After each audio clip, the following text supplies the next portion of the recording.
السلام کے بارے میں تو ساری امت کا یہ عقیدہ ہے کہ وہ معصوم ہے، غلطیوں سے پاک ہیں.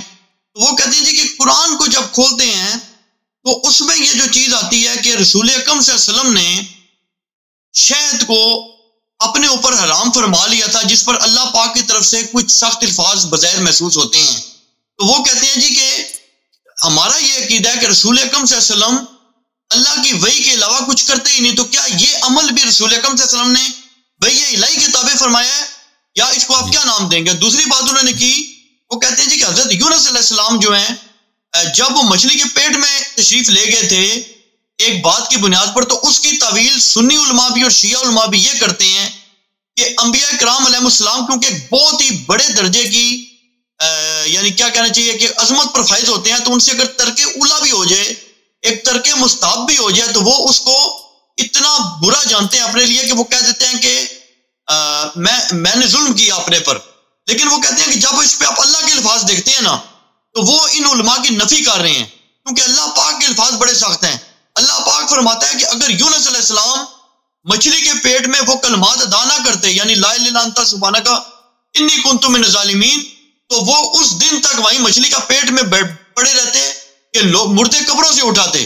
تو وہ کہتے ہیں کہ کیا ترک اللہ پہ اللہ اتنی سخت بات کرتا ہے؟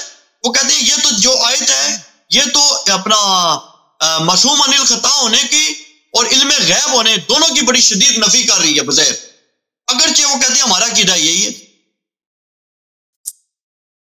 دیکھیں جہاں تک نبی کریم صلی اللہ علیہ وسلم کی ہے تو وہ اور ساری اس میں اجازت دیں میں دو چیزوں اور ایڈ کر دوں جی اگر اجازت دیں. جی. امام حسن علیہ السلام نے ایک سوال یہ بھی کیا جاتا ہے کہ حضرت مولا امام حسن علیہ السلام نے جب زہر نوش فرمایا ہے تو کیا انہوں نے علم غیب کے باوجود پیا، اور حضرت امام حسین علیہ السلام کو جب اس چیز کا قطعی علم دیا جا چکا تھا اہل تشیع کے عقیدہ کے مطابق کہ آپ کی جائز شہادت کیا ہے، تو کیا اپنی جائز شہادت کی طرف جانا شرعی طور پر جائز ہو سکتا ہے؟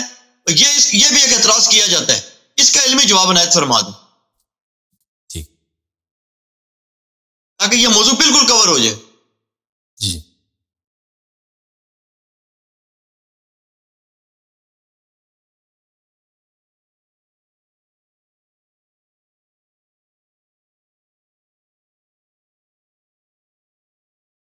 میں آپ کو ایک حدیث وہ دکھانا چاہ رہا ہوں، اسی لیے میں دیکھ رہا ہوں.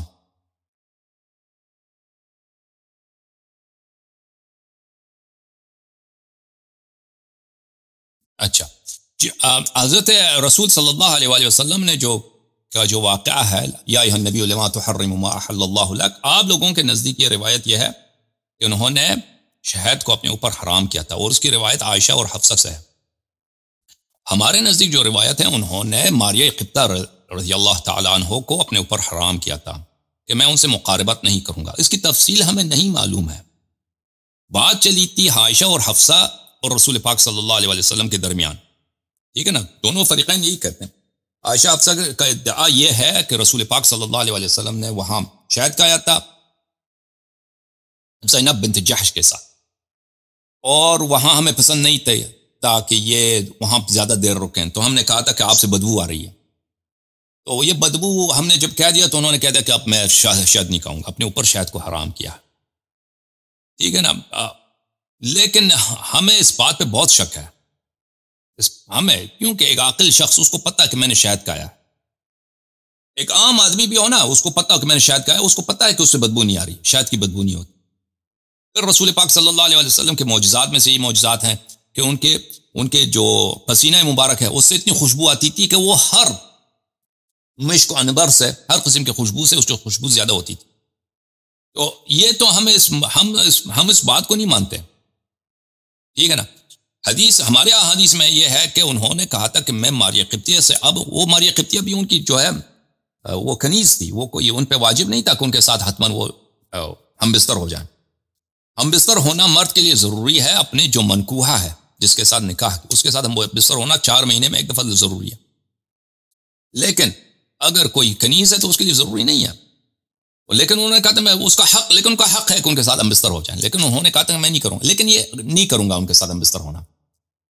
تو یہ انہوں نے کیوں کہا تھا یہ ہمیں نہیں معلوم، یہ روایات میں معلوم نہیں ہے، ٹھیک ہے نا.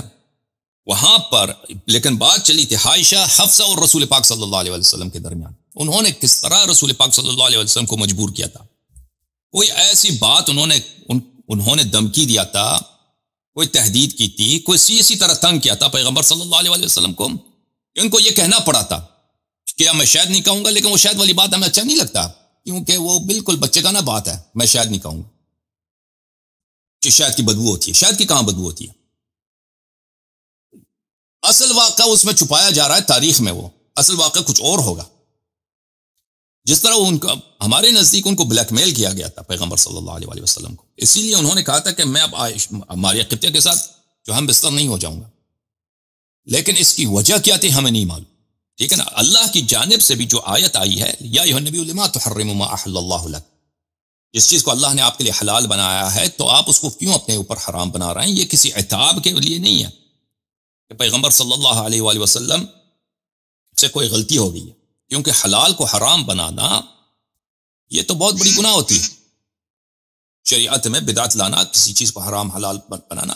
لیکن ایک شخص جو آپ کے لیے کوئی ضروری کام ضروری نہیں ہے کہ آپ اس کو انجام دیں، وہ آپ کے لیے ضروری نہیں ہے، لیکن آپ وہ واجب بھی نہیں ہے. آپ اس کہہ سکتے ہیں میں اس کو نہیں کرتا نا. آپ مثلا کوک پینا یہ کوئی واجب نہیں. آپ کہتے ہیں کہ میں کل سے کوک نہیں پیتا. چائے پینا واجب نہیں، میں کل سے چائے نہیں پیتا. یہ آپ کہہ سکتے ہیں، ٹھیک ہے، لیکن حلال ہے آپ کے لیے اگر آپ پینا چاہیں. تو ہمارے نزدیک یہ ایک طرح سے اللہ تعالیٰ کی جانب سے معاطفہ ہے، اللہ تعالیٰ کی جانب سے ایک طرح کی دلداری ہے، سپورٹ کا اظہار ہے کہ یا نبی آپ اپنے گھر میں اتنے مظلوم ہو گئے، آپ اکیلے رہ گئے، اتنے آپ کو تنگ کرتے ہیں یہ لوگ، بلیک میل کرتے ہیں کہ وہ چیز جو آپ کے لیے حلال ہے، آپ کے واحد اللہ نے جو بچہ دیا ہے، فرزند دیا ہے حضرت خدیجہ سلام اللہ علیہا کے بعد سیدنا ابراہیم علیہ السلام، حضرت ماریہ قبطیہ رضی اللہ تعالیٰ عنہ کی دامن مبارک سے. ابراہیم فرزند رسول صلی اللہ علیہ وسلم جن کا وفات مدینے میں ہوا ہے، تو آپ ان سے جو اور بہت خوبصورت تھی حضرت ماریہ قبطیہ رضی اللہ عنہ، اور مصر کے بادشاہ نے ان کو تحفے کے طور پہ بھیجا تھا. تو آپ ان کے پیغمبر صلی اللہ علیہ وسلم نے ان کے لیے ایک باغ رکھا تھا جس کو باغ ابراہیم کہا جاتا ہے، مشربت ابراہیم مدینے میں، وہاں پہ وہ رہتی تھیں. تو آپ ان سے کیوں دوری کرتے ہیں؟ تو یہ ہمارے نزدیک کوئی وہ نہیں ہے، کوئی پیغمبر صلی اللہ علیہ وسلم سے غلطی ہوئی ہے. ان کو بلیک میل کیا گیا ہے. اب وہ حاصل بلیک میل کا کیا واقعہ ہے وہ تاریخ میں چھپی ہوئی ہے. یہ کہنا کہ انہوں نے شاید کہا تھا یہ ہمارے نزدیک قبول نہیں ہے. یہ بہت ہی بچگانہ بات لگتی ہے، لیکن حقیقت یہ ہے کہ ہمیں نہیں معلوم کہ اس کی وجہ کیا ہے. بہرحال یہ پیغمبر صلی اللہ علیہ وسلم سے کوئی غلطی نہیں ہوئی ہے. حضرت یونس علیہ السلام سے جو ترک اولا ہوا ہے، تو اللہ تعالیٰ کی جانب سے ان پر یہ ان کے مچھلی کے پیٹ میں ان کو رکھا گیا ہے. یہ دنیا میں دیکھیں ہمارے نزدیک جو ہم شیعہ ہیں، ہمارے پاس بہت سارے احادیث روایات ہیں. مخالفین کے پاس اس طرح نہیں ہے کہ مومن کو دنیا میں جو بھی اذیت ہوتی ہے، انسان مومن کو، اس سے اس کو آخرت میں اس کا اجر ملتا ہے. مثلا انسان کو دنیا میں سر درد ہو جاتا ہے، کسی کو کینسر ہو جاتا ہے، کسی کا بچہ مر جاتا ہے، تو اس کا بڑا اجر ہے آخرت میں. کسی کو ایک شخص جیل میں ڈال دیتا ہے مظلوم ہو کر، یا کوئی شخص زندگی میں فقیر، اس کی زندگی فقیرانہ گزرتی ہے، تو اس کا اجر آخرت، بشرط کہ وہ مومن ہو، تو اس کا اجر آخرت میں ملے گا اس کو. حضرت یونس علیہ السلام اگر مچھلی کے پیٹ میں گئے تھے، تو اگر وہ مثلا زیادہ عرصہ رہتے تو ان کا اجر اتنا ہی بڑھتا، اور ان سے جو غلطی ہو گئی تھی اس کی وہ کفارہ ہوتا. اچھا، اب آپ